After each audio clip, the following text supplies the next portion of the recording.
क्या नाम हुआ आपका? वीरेंद्र कुमार यादव। क्या हुआ है मामला?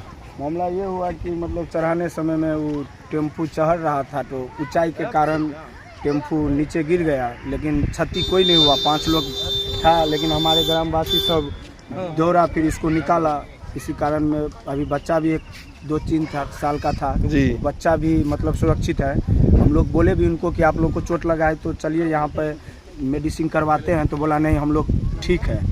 तो कौन सा जगह है ये गंगद्वार गांव है, प्रखंड अंधरा ठाड़ी है। क्या मांग है आप लोग? हम लोग का मांग है कि इस रोड को चढ़ाई को है ना थोड़ा मतलब बराबर करे, इतना चढ़ाई मत करे और दोनों साइड मट्टीकरण करे कि महीना में लगभग हम देखते हैं कि 2-3 तो पलटी होता ही होता है जी। हर एक न्यूज से वो खबर जाता है, लेकिन पता नहीं सरकार या जो भी हो यहाँ के काम करता है वो सब चुप बैठे हैं कि इतना क्षति हो रहा है। महीना में 2 बार 3 बार तो होना है, ये निश्चित है कि 2-3 बार होना